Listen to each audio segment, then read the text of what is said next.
your forewarned weather with Thomas Geboy.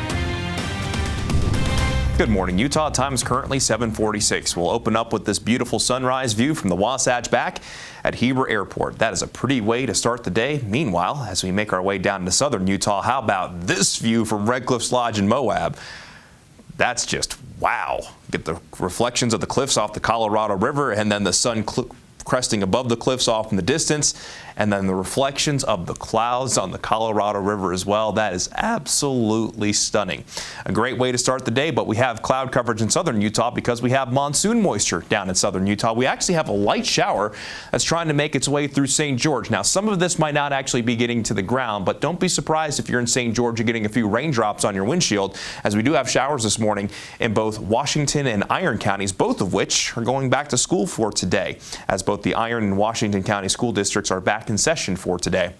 And for this afternoon, there will be more potential for showers and thunderstorms, especially for the southern two-thirds of the state. Some of that monsoon moisture, though, will try to sneak its way into northern Utah. If we do see any showers and thunderstorms in the northern half of the state, it's mainly going to favor the high terrain. The chance of seeing anything in our valley is pretty low, maybe about a 10% chance from the Salt Lake Valley southward. However, if you're north of Salt Lake County, the chance of you seeing any wet weather outside of the high terrain almost next to zero. While down in southern Utah today, with all that monsoon moisture in place, not only could we see showers and thunderstorms, but some thunderstorms could be strong and produce heavy rain and gusty winds. There is a marginal risk for excessive rainfall that could lead to flash flooding for the southern two-thirds of the state. We'll be keeping a close eye on that as we go through today. And speaking of the flash flooding concerns, flash flooding is more of a probability rather than possibility across all the Mighty Five, and for most of our southern Utah recreation areas, it's a possibility at Glen Canyon, the Grand Gulch, and Natural Bridges. But for those areas where flash flooding is more of a probability than rather than possibility, you want to avoid those backcountry hikes, especially ones that involve slot canyons, dry washes, and also burn scars. So for today, you probably just want to hold off on those backcountry hikes. When it comes to our daytime highs, they'll be very similar compared to what we saw yesterday.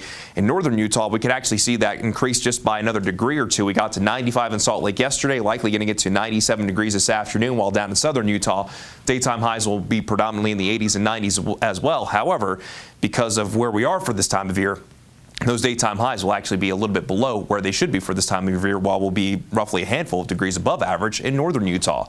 Let's go ahead and begin the futurecast at 8 o'clock this morning. And as we go from the morning into the afternoon, those showers and thunderstorms really begin to bubble up, favoring the high terrain first, and then could move down into the adjacent valleys. And you can even see by 3 o'clock a few of those showers and thunderstorms trying to sneak their way into northern Utah, still favoring the high terrain, with maybe a slight chance we could see some of those try to move down into our valleys, but they'll likely hang up on the high terrain for the most part, while southern Utah continues to see scattered showers and thunderstorms through the early evening. Then those showers and thunderstorms gradually begin to diminish as we go into tonight, as we lose the daytime heating. Even with that, though, there will be the potential for a few passing showers throughout the overnight. And then for our Wednesday, we basically do it all over again. We're not going to see a lot of changes in our weather pattern throughout the next few days. And our weather pattern is a high pressure to our east, a low pressure to our west, sending in that monsoon moisture our way. Just with that northwesterly flow close to our area, it's hard to get that monsoonal moisture finding its way completely into northern Utah. Things change, though, getting into Thursday and Friday as that trough moves further to the east, allowing more of that southerly flow across the entire state. So monsoon moisture will increase everywhere. And then by this weekend into early next week, an upper level trough comes in from the Pacific Northwest. We have more of that straight southerly flow, and we could really be tapping into some significant monsoonal moisture and even some tropical moisture at that. And when you look at the 6 to 10 day precipitation outlook from the Climate Prediction Center, looks like we're going to be looking at a wetter pattern as we go from this weekend into early next week. And not only could it be wetter, we could be talking about temperatures dropping below our seasonal averages across the state. In St. George, we're going to have the chance for isolated showers and thunderstorms today, tomorrow, Thursday, and Friday. It's not a guarantee that we're going to see wet weather every day, just that potential will exist. Then as that monsoon moisture increases even more, it's scattered showers and thunderstorms, with daytime highs eventually dialing back to the 80s and along the Wasatch Front.